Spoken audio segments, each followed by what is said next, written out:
Hey, Dr. Lockhart, welcome back to the podcast. Thanks, Debbie. Happy to talk about your new book, which I just had a chance to read. I'm very excited about it. Before we talk about that, you have been on the show before, so we're not going to get too far into your kind of bigger work, and I'm going to have a link in the show notes. Listeners, please go back and listen to that conversation. It was a fascinating conversation on breaking generational cycles. But would you kind of give us an overview in the context of this book, the work that you do in the world, and then why you kind of wanted to focus on teens? Yeah, absolutely. So, a lot of the inspiration behind this comes from my teenage years experiences with my mom because we had a really great relationship early on, and then there was a rupture. And there was a disconnect between my mom and I that led to a lot of teenage rebellion on my part. And a lot of that inspiration behind Love the Teen You Have is my experiences personally, and then also in my 20 years experience as a psychologist and a parent coach, seeing teens and parents experience these ruptures that sometimes they feel it's too late to repair. And I want parents and teens to know that it's never too late and they can have that relationship. It really is never too late. And so that's where a lot of that came from. And really, I poured everything that I've learned over the years. I've experienced my clients that I've seen and put them all in one, in a sort of a manual for parents, so that it can be this evergreen, always going to resource content that they can use for a quick reminder or a guide or anything like that to help with the disconnect that occurs and really transforming all that conflict into more of that connection. So really it's a combination of my pediatric psychology work as well as parent coaching work and all of the years of the research that I've done. With your personal experience in there too, which is great. Yes, Yeah. exactly. Well, I love this age. I have a soft spot in my heart for teens. I wrote books for teens many years ago. I considered myself a recovering teen. I've had folks on the show recently, actually in the past 6 months, about teenhood. Maggie Dent is one, and Chris Baum recently to talk about the middle school years. And I'm always so curious to hear what different folks have to say about this time of life because it gets a bad rap. I think teens, there's kind of like a inherent eye roll when we talk about the teen year. So I'm kind of wondering, what is your big picture view or lens of the teen and tween years? Like, how do you think about this age group? Yeah, I agree with you. I believe they're truly misunderstood because we look at the terrible twos and the three-nagers, and then we see, oh my gosh, teenagers. Oh, you hear middle school teachers, oh my gosh, how do you handle it? Or you have a teenager, what are you doing with the hormones? Like it's all this bad rap. And I get it, I understand. But to me, I love working with teenagers. I love having them. I have a 13 and 15-year-old, and I just think it's a different, really cool phase because now they can have conversations with you. I believe that's when parenting starts to shift from being this top down view that I'm teaching you and I'm molding you and I'm punishing you and I'm having all these consequences and I'm it's this power differential.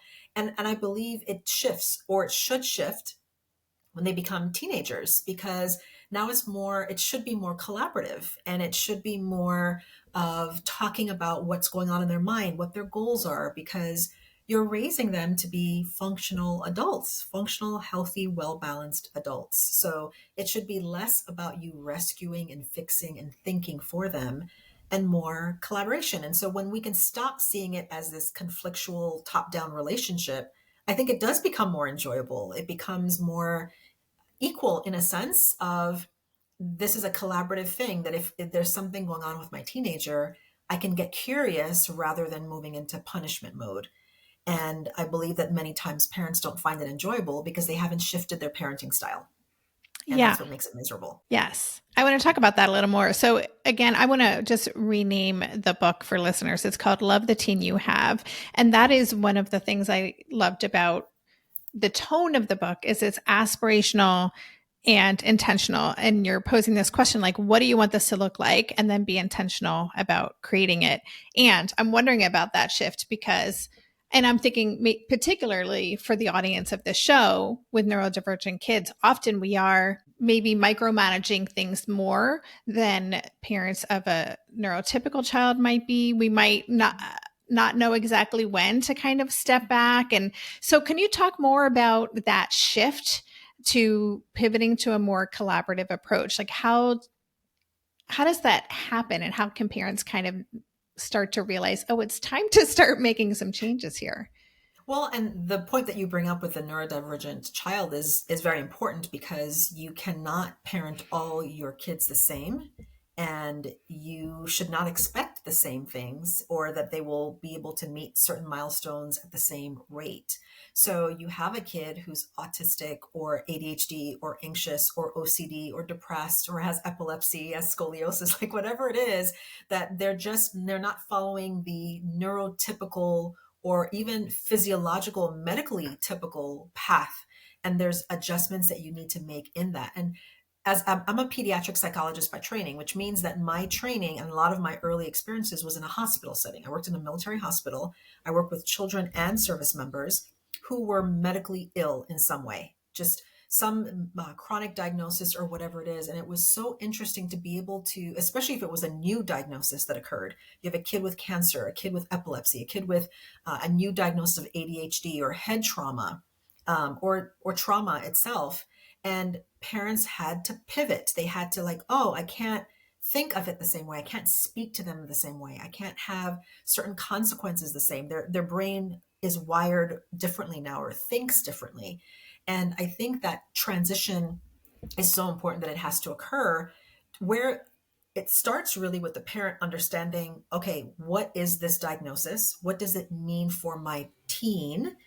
And then how do I parent differently based on this understanding? So it might start out with first the parent understanding what the diagnosis actually means, and then doing their own research or getting their support, whether it's through a parent coach or through a therapist, a psychologist, through support groups, a book, a podcast. And then the next step, I really believe, is to talk with your teen about it, that we have been doing things this certain way. And then we found out this is the diagnosis, or this is a diagnosis that we know, but we haven't really allowed it to inform how we're parenting you. And we need to reset and we need to shift. I know, for example, with ADHD, which I work a lot with parents and teens with this. So I know that we've been expecting you to keep your room clean all the time and that it takes you forever to do your homework. And we're yelling at you and punishing you and taking away your phone. And it's not because you don't want to do those things. It's because it's harder for you to do those things because your brain is wired differently. Did you know that with executive functioning skills, with ADHD, that many times things like time management and processing speed and emotional regulation and organization, those are all part of the diagnosis. And I know it's not an excuse, but it is an explanation. And so we want to do better, apologize for punishing you for things that in many ways you don't have control over and you need more support. So let's reset and do things differently. So it can sound however works with your style, with the way you approach your child, with how old they are. But then it's important to then shift to acknowledge that you've been messing up, to acknowledge that they haven't been meeting expectations, but this is why. And it's, again, it's not an excuse, but it's an explanation. So then that way you can pivot and say, I'm learning a lot about this, as are you. And I'd like to do things differently. I want to do things more collaboratively. You let me know why these things are hard. And I tell parents all the time that if you can really operate off of a place of curiosity versus, oh, this behavior is unacceptable, punish, then that curiosity will help you better understand and connect with your teen so that you could see what's driving the behavior versus just looking at the behavior. It's very different perspectives. Yeah, absolutely. And you said some of my favorite words. Curiosity is my most favorite word. And also, I had just written down the word reset right when you said that. So it really seems like that it's worth it to take that time to just kind of sit down and kind of assess what's going on, to push the reset button with our kids, and then moving forward, do so more from a place of collaboration and curiosity. Mm-hmm. Absolutely. Because what happens is teens often feel misunderstood from the grown-ups in their lives. Mm-hmm. And so when they feel misunderstood, what they do is they turn the dial up because you didn't Yeah. hear me, you didn't see me, you didn't get me, you didn't wait long enough to even let me explain what's happening. So then I'm going to turn the dial up. So that may mean more defiant behaviors, that might be shutting down, that might be exploding, becoming more dysregulated, checking out. So all of those things might happen because you need to hear what I'm trying to explain. That's what I did as a teenager. And it wasn't a conscious thing. I came to my mom for something that had really hurt me, and that it was something not related to her, but she didn't hear me and she dismissed it. Mhm. And so then I was like, oh, well, screw you then, and I turned the dial up in terms of my behavior. I made it like, well, I'm going to just do things for me then, because you obviously don't have my back. But Yeah. that wasn't the truth. That was my perception of what was happening. For her, what I told her was too much for her to handle, and she didn't know how to handle it. But for me, I'm like, well, but you need to know how to handle it because I'm suffering right now. And Mhm. so that those messages, it's amazing how ingrained it can get so quickly, because then now a teen can get the message, oh, my parent doesn't love me. They don't care Yeah. about me. They don't see me suffering, or I don't matter to them. And it's all these narratives that it's very quick for the teenager to hear, even if that's not what's being said. Yeah. And so those things have to be revisited, where the parent seeks to repair, because sometimes a teenager is not going to take that step to do it. They need to know the parent has their back. Because if Yeah. they felt shut down in one way, they're not going to do it again. It's too painful. Yeah. Yeah, absolutely. So good. So you said in the very beginning that it's really about connection and that that's really everything. I love that so much. And I pulled out a quote from your book. You said, "You cannot change your teen's behavior. Sadly, there's no secret code to get the behavior you want from your teen. The actual change starts with you. Ultimately, you don't have control over your teen's behavior. You have control over yours. You can be the presence that changes the atmosphere in your home. You can choose to fight every battle, or you can choose to connect with your tween and teen instead." So I love that. And also I always like to say I have a lot of evidence that you cannot control your child or anybody else for that matter, because I have Mhm. tried. So if we're kind of stuck in that conflict cycle, what do you recommend parents do? You talked about pushing the reset button. Are there any other things that we need to do to kind of shift in this way? Yeah, one of my most favorite psychological interventions, and I talk about this in the book, is through acceptance and commitment therapy, ACT. And acceptance and commitment therapy talks about basically leaving the battlefield, because that's what I hear from parents of teens all the time. I'm walking on eggshells. I'm on the battlefield. I feel like a hostage in my own home. Those are all very combative words, Check. right? And scenarios. And it's because the teen digs their heels in, the parent digs their heels in, and then it becomes this big explosion. And it's not about somebody winning, like you've nagged them to death, you've lectured them, you've taken away their lifeline, their phone, their screens, everything, and now they're grounded. And now, yes, I've won. But have you really, And so it's really about the connection, that it's stop, like, leave the battlefield. It's not about fighting and winning a battle against your teen. It's about the connection. And like you said, when you realize that you have to change you are the thermostat. You get to be able to change. This is how I want my home to feel. I want my teen to be able to tell me anything, even when it feels uncomfortable, even if I'm secretly flipping out and freaking out on the inside. I want them to be able to feel comfortable enough to talk to me about anything. And so a lot of it is really shifting that, to know that I'm not in control. And what is more important is to move away from this idea of control and to collaborate. And one of the people that I really like a lot is Chris Voss. He is a hostage negotiator. And he Okay. has a lot of material online and a great book. And he talks about his time with negotiating with with people who held hostages with the police. And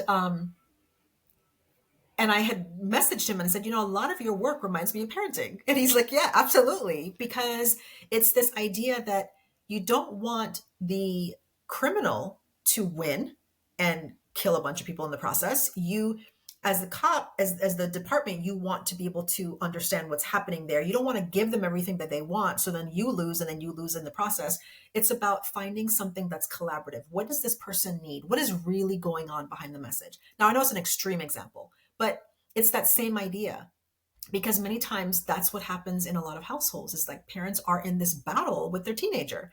And it's this point where they've removed the door off the frame, they've taken their bed out, they have no more privileges, and that is a real battle. So then what's going to happen when they mess up again? What else do you take away from them?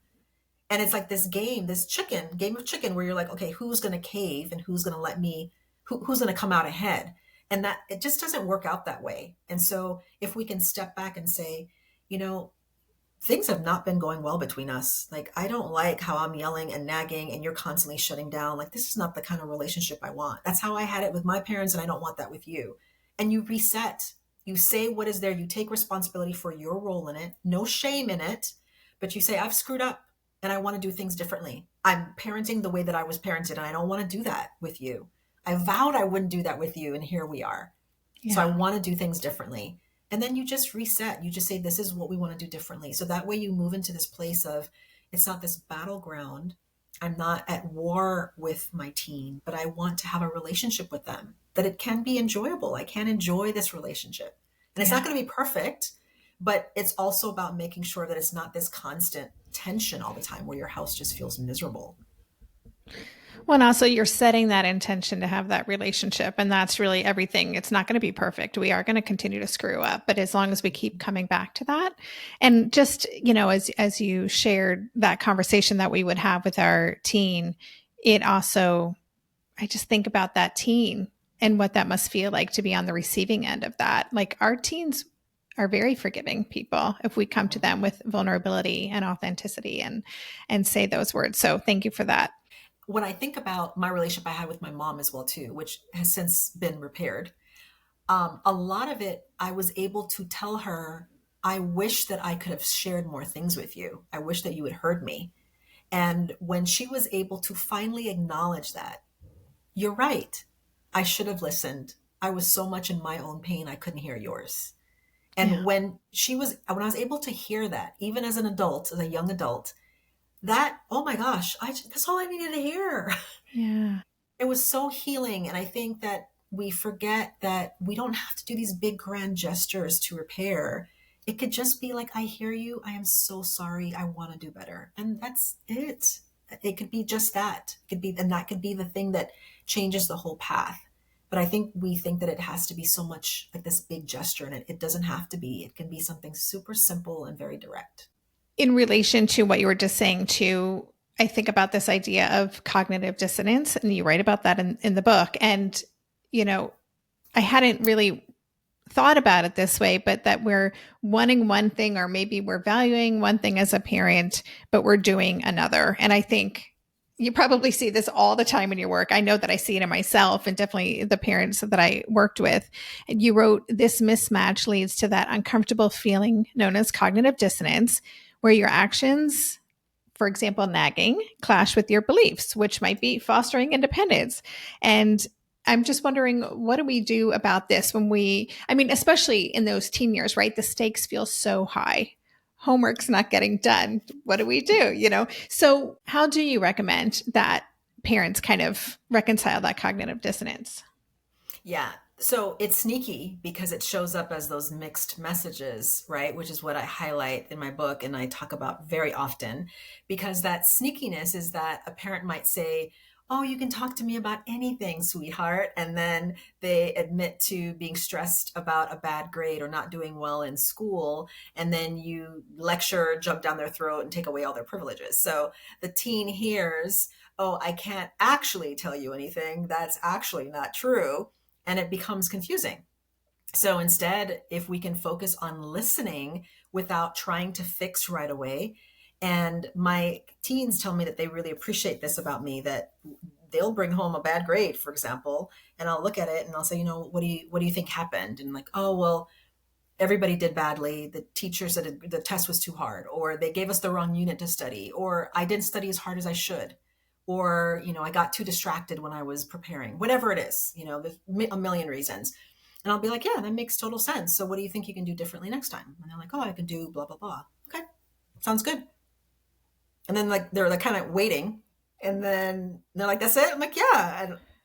And, and they always tell me, like, because they hear so much from their friends about how their parents freak out over bad grades, they really say they appreciate how much I don't freak out over it. And I'm Mm-hmm. like, I know doing well in school is important. Absolutely. As someone who hated high school academically, did not do well for the most part, but then I got to college and thrived, realizing that the way that I learn best is kind of the way that college and grad school works. I love the challenge. I love the flexibility. I love the debating and critical thinking. I didn't like that rote talking at you kind of teaching style. And so I really thrived in school. I mean, hence my bachelor's, 2 masters, and a doctorate. Like I loved learning. Yeah. And so it would have been very easy for me to be like, oh, giving up. But I tell them that I want you to do well in school. I want you to want to do well. But I also know that sometimes things don't work out the way you expect, or you don't get the same result. Ultimately, I don't expect straight A's. I want you to do your very best. It's the process. And I think that's where that cognitive dissonance and mixed messages can come in. Because I can say that, I can say, oh, well, yeah, I want you to do your best. And then I punish them when they get a bad grade.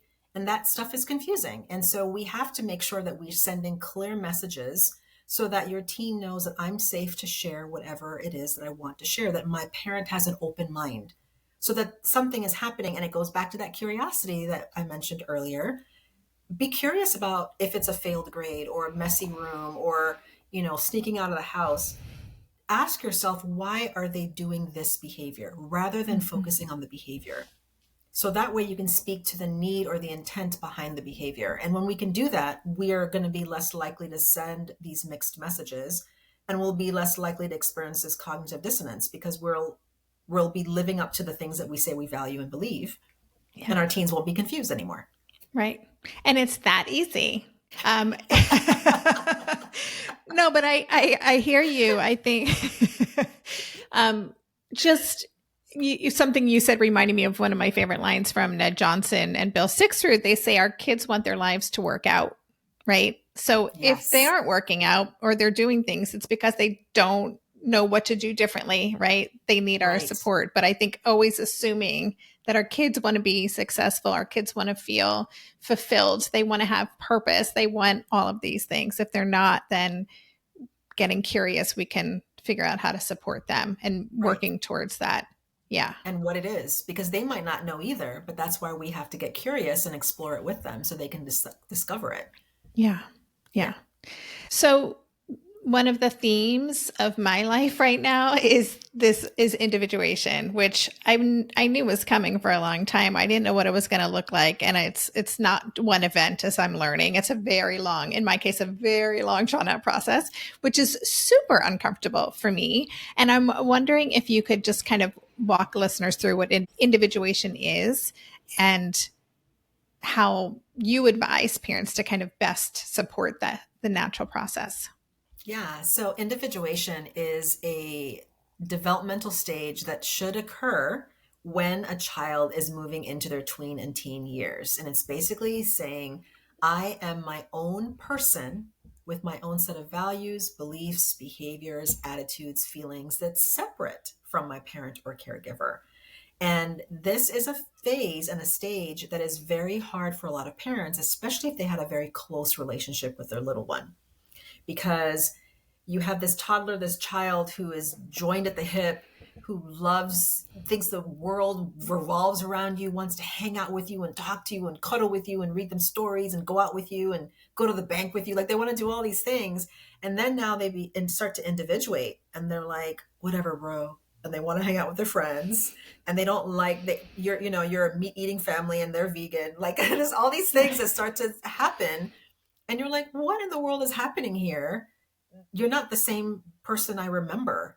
And all of a sudden you having to learn who they are. And it can be very frightening for a lot of parents, because I have parents who brought their teens in for therapy because they think that their teen now has a mental health disorder, or there's something wrong with them, when really they're individuating, they're becoming their own person.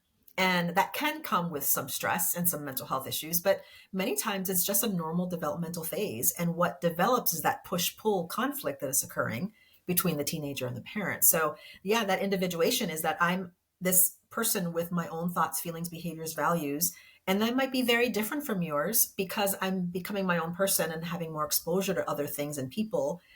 Or sometimes it's because they are trying to individuate and you're not letting them. So they double down more just to create this conflict. There are teenagers who connect through conflict. and they can kind of rage bait you into it because Mhm. they'll say these way off the wall things because you're not letting them individuate. I think I'm going to like tattoo my face, Well, why would you do that? That's horrible. Why would you mess up your skin? Well, are they really? Maybe they are. But it's about, again, getting curious. Oh, well, that sounds like an interesting fashion choice. Tell me more about what that would look like, you know? And Yeah. that's hard to do when it Yeah. feels like why are they doing this? Well, you have to ask yourself, why are they choosing to connect with me in this way? What is going on in their mind that rage baiting me or saying things that they know is going to get a rise out of me? Why are they choosing to connect with me in this way? What's missing in this relationship that they feel like they can't just have a normal conversation with me? Yeah. What do you then see as our main job? I mentioned Chris Baum before, who wrote Finding the Magic in Middle School Years. He uses this language of companioning, which I really like. Like, Uh-huh. what do you see our role as parents of tweens and teens as we kind of step back and support the individuation? Well, it moves really from this top down control that a lot of parents have when they're younger, that they have to teach and guide everything. It becomes more of this companion and this confidant with your teen. It's becomes somewhat equal in that sense, where they may not have to be taught as much from you, or the way you teach them is more collaborative. It's different, and it's done out of curiosity. So, you know that your teenager has a project due in 2 weeks and you haven't seen any progress towards it. I know that you have a project due in 2 weeks. Tell me your plans for getting it done, rather than get your project done now or you're grounded for 2 weeks. That Mm-hmm. it's a shift. I don't think we should ever really talk that way, but it's really a shift in being able to do things more collaboratively, more curious, and using language that communicates, I believe in you, I trust in your autonomy, I trust in your ability to figure things out, or that if you are lost, I can come alongside you. That's the scaffolding, that's the body doubling, I can come alongside you. So if you need to learn how to do the research or how to write notes or how to develop an outline, that I'm here to help you through it, rather than always being the teacher and the top down kind of thing. Yeah. So, yeah, I think it really does shift more into this confidant role because, again, you're preparing them for adulthood. So when they leave your Mm-hmm. home at 17, 18, 19, that they want to have a relationship with you, that you're their friend, actually, and that they Yeah. seek you out because they have that relationship. You can't expect to have that confidant friend type relationship when they become an adult if they never felt that you saw them as equals, if you saw them as someone who had thoughts and feelings and they understood, and maybe they could teach you something. Yeah. Yeah. Yeah, that's Ken Ginsberg in his book Lighthouse Parenting said something that has stayed with me. And that is that, as you were saying before, like we're raising adults here, right? What we're doing is we're raising adults who can live lives of purpose. But when we think about our relationship, Ken said, I'm not raising a kid that I can have the perfect relationship with now. I want to raise the kid that when I'm 80 and my kid's 60, they still want to hang out with me. And I love that, right? I love So that. we're playing the longest game here. Mhm. There's a section in the book that I really loved called Live Your Life, where you say, start living your own life more fully so that your teen can live theirs. And when parents are unwilling or unable to do this, a teen's emotional and intellectual growth may be stunted. I'd love if you could say a little bit more about this, because I think, especially if our kids aren't thriving, we as parents may feel like we're not allowed to thrive. And Mhm. that's something I've had to personally challenge a lot and really start to lean into and give myself permission to live my own life more fully. So could you expand on that a little? Yeah, I see when parents have maybe deferred their own dreams and they didn't have the life that they wanted, either because, well, I got married and so I gave up my career, or I had kids and I just stayed at home with my kids. They see it as they gave something up or they sacrificed. And it's something that, no, you didn't just become a mom. You didn't just become a wife. You didn't just become this was your choice. And maybe there were things that were deferred because of this life that you chose, but then it feels like this kind of sacrificial thing. And in moments of that, when I've seen that and heard that with parents, then a lot of their identity gets poured into their kids. And so the way their kids behave, perform, and are seen becomes extra important. Because if I've given up my career, or I've given up friends, or I've given up hobbies, and then you can't pass a class, or you were suspended from school, or your teachers don't like you, or now we're school hopping, like getting into fights, like then it feels like a personal thing. Look at all the things that I gave up for you, and this is how you treat me. And it can feel like a punch in the gut. Mm-hmm. And but I tell parents that it's so important that we are parents, but we also have to live our own lives. We have to have our own identity, because then what's going to happen is you put all of that energy into your kid, that I'm a parent to this kid. They make these decisions. Now I feel embarrassed, frustrated, disenfranchised, whatever it is that's going on. And then it feels really terrible because I have nobody and nothing else to pour my life into. So living our life, to me, really means about checking in with what you value, identifying what are those things that you value and ranking them. And I have that exercise in the book. What are those top things that you value? Is it nature? Is it creativity? Is it popularity? Is it wealth, travel, friends, family? What is it that you value? And then ask yourself, how is it showing up in my life? And if the top 3 to 5 things that you value aren't showing up in your life at all, then ask yourself why. Like, why is Mm. that? Why have you given up those things, or why aren't you doing those things? And and again, it's not to guilt or shame yourself, but it's to really honestly say, like, these are things that I say that I value, that adds to my life, but yet I'm not making the time to do it. Why is that? And it also serves as a model for your kids, because if your kids see that you're this martyr who has given up everything for them or whatever, whoever else, and you don't prioritize your health, yourself, your friends, going out on a girls' weekend, whatever it is, you're not prioritizing the things that you say you value. What is that saying to them about sacrificing their needs all the time for everybody else?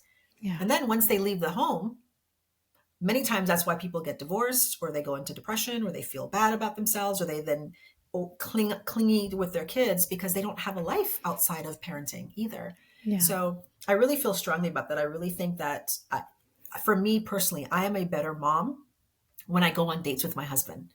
Mm-hmm. I'm a better wife. I enjoy our relationship. I'm a better person when I go on that work trip and then come back, when I do things that I value, when I've written my book, when I go on these interviews, when I edit my videos, when I do things that bring me joy. My kids love that.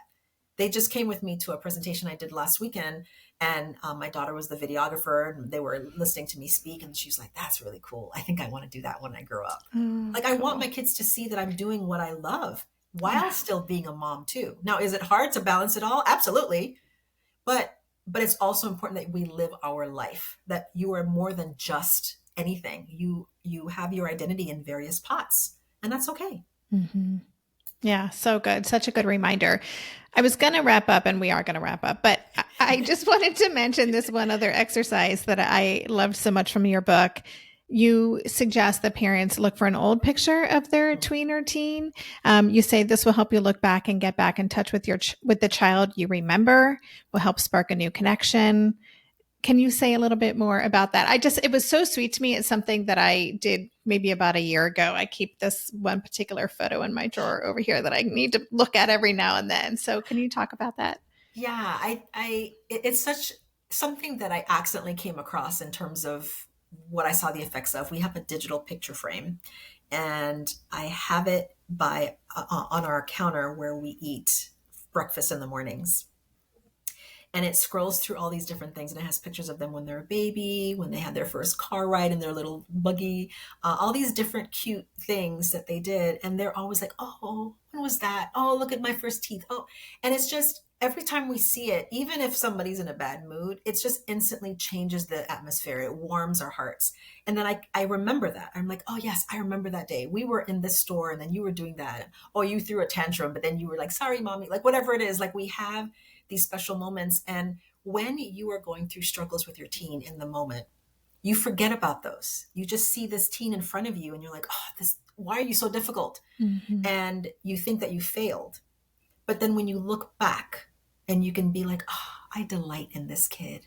I really love this kid. Oh, I remember your chubby little cheeks and your first words. It shifts your perspective. And when your teen can hear stories about how they are loved and adored by you, it really shifts that. It shifts their narrative about, I'm not this annoying teen. My parent really loves me. They really like me. They really enjoy being around me. Mm. And it's such a simple exercise, but it's really powerful. And whenever I've done it with parents and teens, it really shifts how they view each other. And Yeah. it just warms you. It kind of reduces takes away the defenses a bit, and it just shares. It's really great. And I remember even from back in the day when we had photo albums, and we would go through the photo albums and listen to the stories. And so many of us have moved away from the physical photos. So even if you can have the physical photo, print it, frame it, but have the digital frames, but being able to have those moments and help you to remember those moments, I think it can be really powerful for your relationship. Yeah. Yes. And I will share the photo I have in my drawer here is from my kiddo at maybe 9 meeting an astronaut. Like we went to an open day here at the European Space Agency. And, my kid's just looking up with these just, oh my God, you're a real astronaut. And it just, like, I'm getting animated thinking about it, right? But I can just remember that curious, like incredible little human who just the whole world, right, was in front of them. It was very That's awesome. wonderful I love moment. that. Yeah. Yeah.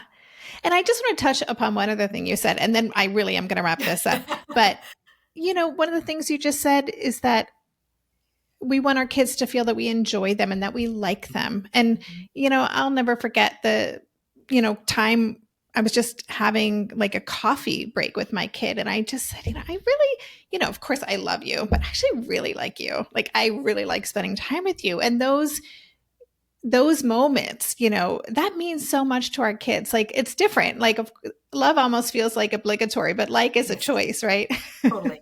Totally. And they question that in their minds, especially when they're Yeah. being difficult. They question, I know they have to love me, but do they actually like me? Yeah. And that's why I emphasize so much about delighting in your kids and making those comments. Like, I'll tell my son, you are the best conversationalist. I love talking to you. I'll tell my daughter, I love your style. I love that you're finding who you are, what you want to wear, how kind you are to others. I think that's so cool about you. Like, for them to hear that your parent sees this in you and they actually say something, that makes a big difference. That sticks Yeah. with them. Yeah. Yeah. Agreed. Okay. Let me bring us home here. I want to say the name of your book again. It's called Love the Teen You Have, a practical guide to transforming conflict into connection. It's actually out today as you guys are listening to this episode. It's available everywhere. And you have an incredible presence on Instagram. I've been following you for years there. So I'll share that in your other social media places. Is there anything else that you want to, like a last thought that you want to leave parents with? Yes, I want parents to feel encouraged that you're obviously here because you care about your relationship with your child, with your teen, and you are doing the work. You're showing up. You're maybe showing up very differently than anybody else in your generations have before you. But don't get wrapped up in parent blame and shame and guilt if you feel like you have not been doing what you want to do, that you haven't been authentic in that. You can always reset, you can always start over, and you can connect with your teen in new ways. So I don't want you to feel discouraged, and I don't want you to feel like it's too late. So I think that's the most important message I really want to get out there, is that it's never too late, and you just show up how you are and take ownership for it, and then reset the relationship. Yeah, that's great. Great note to end this on.